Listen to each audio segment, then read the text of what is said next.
حضرت شداد بن اوس رضی اللہ تعالی عنہ فرماتے ہیں کہ حضرت ابو بکر صدیق رضی اللہ تعالی عنہ نے فرمایا کہ نبی کریم صلی اللہ علیہ وآلہ وسلم نے ہمیں ایک ایسا کلمہ سکھایا جو اللہ کی رحمت کو کھینچ لاتا ہے، جو گناہوں کو ایسا دھو دیتا ہے جیسے بارش زمین کی مٹی کو دھو دیتی ہے، جو دل کے بوجھ اور زنگ صاف اور پاک کر دیتا ہے اور قبر کی تاریکیوں کو روشنی میں بدل دیتا ہے۔ فرمایا اگر کوئی بندہ اخلاص اور یقین کامل کے ساتھ یہ کلمات پڑھ لے تو وہ چاہے دن کے وقت پڑھے اور چاہے شام ہونے سے پہلے دنیا سے وفات پا جائے، یا رات کو پڑھے اور صبح ہونے سے پہلے دنیا سے رخصت ہو جائے، تو وہ جنتی ہے، وہ جنتی ہے، وہ جنتی ہے۔ آپ صلی اللہ علیہ وسلم نے 3 بار یہ الفاظ دہرائے۔ یہ وہ کلمات ہیں جو بخشش کی کنجی ہیں، توبہ کی قبولیت کا ذریعہ ہے اور بندے کو رب کے اتنا قریب کر دیتے ہیں جتنا کوئی دوسرا عمل نہیں کرتا۔ فرمایا اللہ کا یہ وہ خزانہ ہے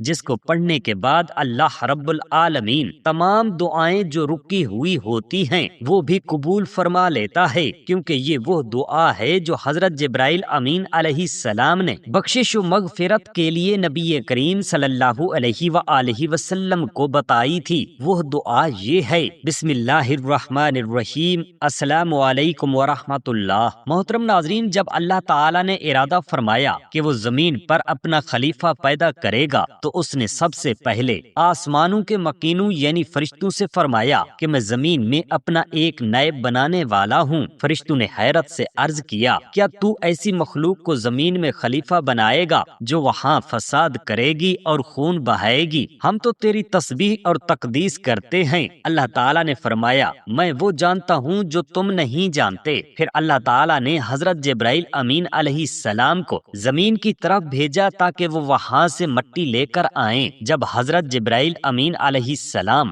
زمین پر پہنچے اور مٹی لینے لگے تو زمین نے اللہ کا واسطہ دے کر کہا کہ اے جبرائیل علیہ السلام، مجھ سے مٹی نہ لے، اس مٹی سے ایک ایسی مخلوق بنے گی جو نافرمانی کرے گی، گناہ کرے گی اور خون بہائے گی۔ حضرت جبرائیل امین علیہ السلام نے زمین کی بات سن کر اللہ کی بارگاہ میں رجوع کیا اور مٹی لیے بغیر واپس لوٹ آئے۔ پھر اللہ تعالیٰ نے حضرت میکائیل علیہ السلام کو بھیجا۔ زمین نے پھر اللہ کے واسطے التجا کی کہ مجھ سے مٹی نہ لو۔ پھر میکائیل علیہ السلام بھی واپس چلے گئے۔ پھر اللہ تعالیٰ نے حضرت اسرافیل علیہ السلام کو بھیجا، مگر زمین نے ان سے بھی وہی فریاد کی اور اسرافیل علیہ السلام نے بھی زمین سے مٹی لینے سے انکار کر دیا۔ وجہ یہ تھی کہ زمین اللہ کا واسطہ دے کر ان کو واپس کرتی تھی، اس لیے یہ حضرات مٹی لے کر نہیں جاتے۔ آخر کار اللہ تعالیٰ نے حضرت عزرائیل علیہ السلام کو حکم دیا۔ جب وہ زمین پر پہنچے اور زمین نے التجا کی تو حضرت عزرائیل علیہ السلام نے فرمایا کہ میں اللہ کے حکم کے آگے نہ رکوں گا، چاہے تو کتنی ہی فریاد کرے، میں اللہ کی اطاعت پر قائم ہوں۔ چنانچہ حضرت عزرائیل علیہ السلام نے زمین کے مختلف حصوں سے سرخ، سفید، سیاہ، نرم، سخت، تر اور خشک مٹی اکٹھی کی۔ اس لیے حضرت آدم علیہ السلام کی اولاد مختلف رنگ و مزاج کی ہوئی۔ یہ مٹی لے کر حضرت عزرائیل علیہ السلام واپس اللہ رب العالمین کی بارگاہ میں حاضر ہوئے۔ اللہ تعالیٰ نے اس مٹی کو پانی سے گندھوایا، پھر کچھ عرصہ چھوڑ دیا، وہ مٹی چپکنے والی بنی، پھر وہ سونگھی جانے والی سیاہ مٹی بنی۔ پھر اللہ تعالیٰ نے اس سے حضرت آدم علیہ السلام کا جسم بنایا اور اس جسم کو کچھ وقت یوں ہی چھوڑ دیا۔ فرشتے حیرت سے اس جسم کو دیکھتے رہے۔ جب اللہ تعالیٰ نے چاہا تو اس میں اپنی روح پھونکی۔ جیسے ہی روح حضرت آدم علیہ السلام کے جسم میں آئی، ان کی آنکھوں نے روشنی پائی، دماغ نے شعور پایا، زبان پر پہلا کلمہ جاری ہوا، الحمدللہ۔ اللہ تعالیٰ نے فرمایا، میں نے تجھے اپنی قدرت سے پیدا کیا، میں نے تجھے اپنے ہاتھوں سے تخلیق کیا، میں نے تجھے علم عطا کیا۔ پھر اللہ تعالیٰ نے حضرت آدم علیہ السلام کو تمام چیزوں کے نام سکھائے اور فرشتوں سے فرمایا کہ اگر تم سچے ہو تو ان چیزوں کے نام بتاؤ۔ فرشتے عاجز آ گئے اور بولے کہ ہم صرف وہی جانتے ہیں جو تو نے ہمیں سکھایا۔ اللہ تعالیٰ نے حضرت آدم علیہ السلام کے علم کو ظاہر کیا، پھر فرمایا کہ آدم کو سجدہ کرو۔ تمام فرشتوں نے سجدہ کیا مگر ابلیس لعین نے انکار کر دیا۔ وہ جنوں میں سے تھا، اس نے غرور سے کہا، میں اس سے بہتر ہوں، تو نے مجھے آگ سے پیدا کیا اور اسے مٹی سے پیدا فرمایا۔ اللہ تعالیٰ نے فرمایا نکل جا یہاں سے، تو مردود ہے اور قیامت تک تجھ پر لعنت رہے گی۔ اس نے کہا مجھے قیامت تک کی مہلت دے دے، میں تیری مخلوق کو بہکاؤں گا، آگے سے پیچھے سے دائیں سے بائیں سے آؤں گا، انہیں گمراہ کروں گا۔ اللہ تعالیٰ نے فرمایا تجھے مہلت دی گئی مگر میرے مخلص بندوں پر تیرا زہر نہ چلے گا۔ اس دن سے شیطان لعین آدم اور ان کی اولاد کا دشمن بن گیا۔ اس نے حسد اور تکبر کی آگ میں جل کر اللہ رب العالمین کے حکم کو ٹھکرا دیا اور ہمیشہ کے لیے لعنت کا مستحق بن گیا۔ جب حضرت آدم علیہ السلام اللہ کے علم، عاجزی اور اطاعت کی وجہ سے مسجود ملائکہ بنے، جب اللہ تعالیٰ نے حضرت آدم علیہ السلام کو تخلیق فرما کر ان میں روح پھونکی، فرشتوں نے سجدہ کیا اور ابلیس لعین نے انکار کیا، تو اللہ تعالیٰ نے حضرت آدم علیہ السلام کو جنت میں داخل فرمایا، وہ جنت جس کی نعمتوں کا شمار ممکن نہیں، جہاں نہ بھوک تھی نہ پیاس، نہ دھوپ تھی نہ تھکن، جہاں راحت ہی راحت تھی اور سکون ہی سکون تھا۔ حضرت آدم علیہ السلام تنہا تھے۔ اللہ تعالیٰ نے ان کے دل کی تنہائی کو دور کرنے کے لیے حضرت حوا علیہ السلام کو پیدا فرمایا۔ مختلف روایات میں آتا ہے کہ حضرت حوا علیہ السلام کو حضرت آدم علیہ السلام کی بائیں پسلی سے پیدا کیا گیا۔ جب وہ سوئے ہوئے تھے، جب آنکھ کھلی تو پاس ایک وجود پایا، پوچھا تو کون ہے؟ حضرت حوا علیہ السلام نے عرض کیا میں عورت ہوں، اللہ رب العالمین نے مجھے تمہاری راحت کے لیے پیدا فرمایا ہے۔ جنت میں دونوں اکٹھے رہنے لگے۔ اللہ تعالیٰ نے جنت کی تمام نعمتوں کو ان کے لیے مباح کر دیا اور فرمایا کہ اس جنت میں جو چاہو کھاؤ، جہاں چاہو جاؤ، صرف ایک درخت کے قریب نہ جانا، یہ تمہارے لیے ممنوع ہے ورنہ تم ظالموں میں شمار کیے جاؤ گے۔ حضرت آدم اور حضرت حوا علیہ السلام اس درخت سے دور رہتے رہے مگر شیطان لعین جو کہ ان دونوں کا کھلا دشمن تھا، وہ جنت کے باہر سے وسوسے ڈالنے لگا۔ چالاکی سے وہ ان کے پاس آیا، بظاہر خیر خواہی کا انداز اپنایا، قسم کھا کر کہا میں تمہارا خیر خواہ ہوں، کیا تم چاہتے ہو کہ تمہیں وہ درخت دکھاؤں جو ہمیشہ کی بادشاہی دیتا ہے، جسے کھا کر کبھی جنت سے نہ نکالے جاؤ گے؟ شیطان لعین نے مسلسل وسوسے ڈالے، دل میں شکوک پیدا کیے، بلا آخر حضرت آدم اور حضرت حوا علیہ السلام نے اس درخت کا پھل کھا لیا جس کا انہیں منع کیا گیا تھا۔ جیسے ہی انہوں نے کھایا، جنت کے لباس ان کے جسموں سے اتر گئے، شرم محسوس ہوئی، وہ جنت کے پتے توڑ کر اپنے جسم چھپانے لگے،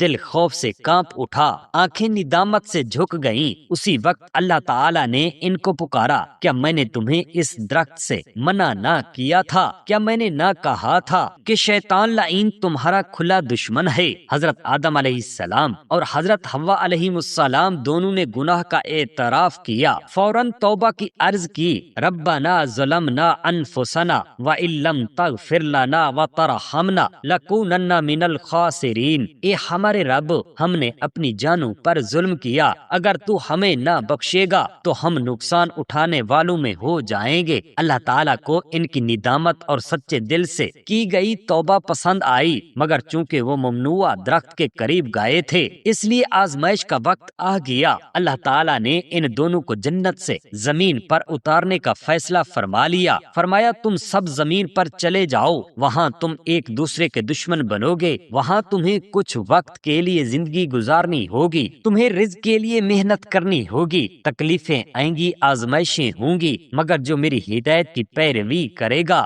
وہ کبھی گمراہ نہ ہوگا، اور جو منہ موڑے گا اس کے لیے دنیا تنگ بھی ہوگی اور آخرت بھی۔ اس طرح حضرت آدم علیہ السلام اور حضرت حوا علیہ السلام زمین پر اتار دیے گئے۔ حضرت آدم علیہ السلام کو ہندوستان میں اور حضرت حوا علیہ السلام کو جدہ کے قریب ایک پہاڑی مقام پر اتارا گیا۔ دونوں الگ الگ بہت دنوں تک روتے رہے، معافیاں مانگتے رہے۔ زمین کا موسم سخت، ماحول نیا، جسم ناتواں، دل بوجھل، مگر رب العالمین کی رحمت بے کنار۔ حضرت آدم علیہ السلام مسلسل توبہ استغفار کرتے رہے اور 40 سال تک اللہ رب العالمین کی مغفرت کے طالب بنے رہے۔ آخر کار اللہ تعالی نے ان کی توبہ قبول فرمائی اور ان کو نبوت عطا فرمائی۔ اللہ نے ان کو زمین پر پہلا نبی بنایا، ان کی اولاد کو ان کے بعد زمین پر بسا دیا۔ حضرت آدم علیہ السلام نے اللہ رب العالمین کا پیغام اپنی نسلوں کو دیا، انہیں سچ، حق اور ہدایت کی طرف بلایا، اور اسی طرح انسانوں کا سلسلہ دنیا میں شروع ہو گیا۔ جب حضرت آدم علیہ السلام کو اللہ تعالیٰ نے زمین پر اتارا تو آپ کو سرزمین ہند میں موجود سرندیب نامی پہاڑ پر اتارا گیا، اور حضرت حوا علیہ السلام کو جزیرہ عرب میں موجود جدہ کے قریب ایک بلند پہاڑ پر اتارا گیا۔ دونوں آسمان سے جدا جدا زمین پر اترے، ایک دوسرے سے دور، اجنبی زمین پر ندامت، شرمندگی اور تنہائی میں ڈوبے ہوئے۔ دونوں کی آنکھوں میں مسلسل آنسو تھے، دل میں ایک ہی التجا تھی، اے رب العالمین ہمیں پھر سے ملا دے، ہمیں معاف فرما دے، ہم تجھ سے جدائی کے قابل نہ تھے، نہ ایک دوسرے سے جدائی کی تاب ہے۔ حضرت آدم علیہ السلام پہاڑوں سے اترے، میدانوں، وادیوں، ندیوں اور جنگلوں سے گزرتے ہوئے حضرت حوا علیہ السلام بھی تنہا سفر کرتی رہیں۔ کئی دن، کئی راتیں مسلسل دعا، آنسو اور توبہ کے ساتھ وہ دونوں ایک دوسرے کی تلاش میں بھٹکتے رہے۔ آخر کار اللہ تعالیٰ کی رحمت کو جوش آیا، وہ رب العالمین جس نے جدائی دی تھی اسی نے دلوں کو ملا دیا۔ دونوں کا ملاپ جبل عرفات کے مقام پر ہوا۔ یہی وجہ ہے کہ اس پہاڑ کو عرفات کہا جاتا ہے، یعنی پہچان کا مقام، ملاقات کا مقام۔ دونوں ایک دوسرے کو دیکھ کر رونے لگے، سجدے میں گر گئے، شکر ادا کیا، توبہ استغفار کی اور اللہ کے حضور معافی مانگتے رہے۔ وہ لمحہ زمین پر پہلی ملاقات کا لمحہ تھا، ایک عظیم مقام جو قیامت تک کے لیے یادگار بن گیا، اور جہاں آج بھی لوگ حج کے دن جمع ہو کر اللہ رب العالمین کو پکارتے ہیں۔ حضرت آدم علیہ السلام اور حضرت حوا علیہ السلام نے اس دنیاوی زندگی کا آغاز اسی مقام سے کیا، اور اللہ تعالیٰ نے ان کے ذریعے انسانوں کا سلسلہ جاری فرمایا۔ اللہ رب العالمین نے حضرت آدم علیہ السلام کو نبوت عطا فرمائی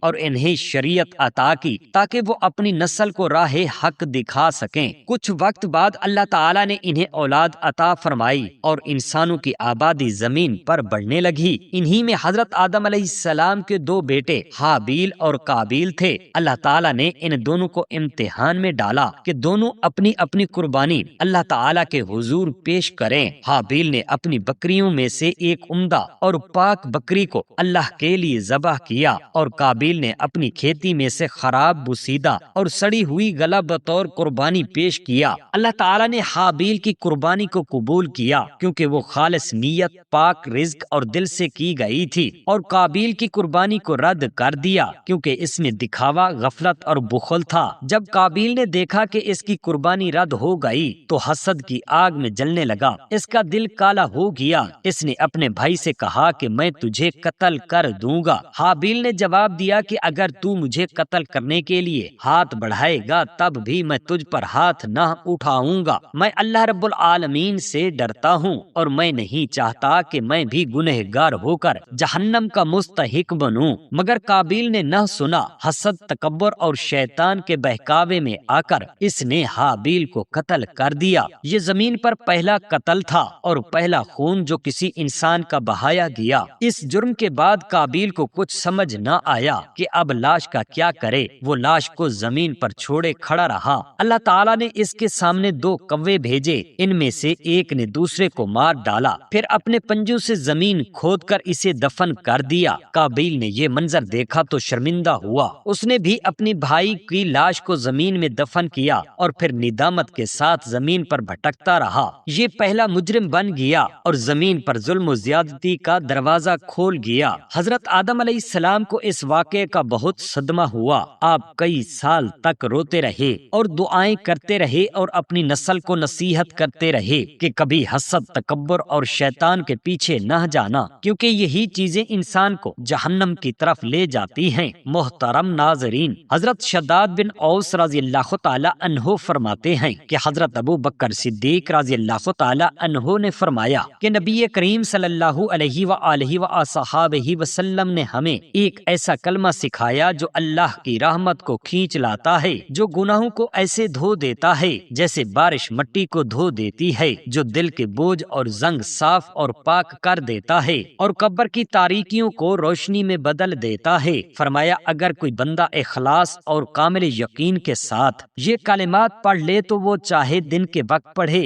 اور شام ہونے سے پہلے دنیا سے وفات پا جائے یا رات کو پڑھے اور صبح ہونے سے پہلے دنیا سے رخصت ہو جائے تو وہ جنتی ہے، وہ جنتی ہے، وہ جنتی ہے۔ آپ نے یہی الفاظ 3 بار دہرائے۔ یہ وہ کلمات ہیں جو بخشش کی کنجی ہیں، توبہ کی قبولیت کا ذریعہ ہیں اور بندے کو رب کے اتنا قریب کر دیتے ہیں جتنا کوئی دوسرا عمل نہیں کر سکتا۔ فرمایا اللہ رب العالمین کا یہ وہ خزانہ ہے جس کو پڑھنے کے بعد اللہ رب العالمین تمام دعائیں جو رکی ہوئی تھیں وہ بھی قبول فرما لیتا ہے، کیونکہ یہ وہ دعا ہے جو حضرت جبرائیل امین علیہ السلام نے بخشش و مغفرت کے لیے نبی کریم صلی اللہ علیہ وآلہ وصحابہ وسلم کو بتائی تھی، جسے سید الاستغفار کہا گیا۔ وہ یہ ہے: اللہم انت ربی لا الہ الا انت خلقتنی وانا عبدک وانا علی عہدک ووعدک ما استطعت اعوذ بک من شر ما صنعت ابوء لک بنعمتک علی وابوء لک بذنبی فاغفر لی فانہ لا یغفر الذنوب الا انت۔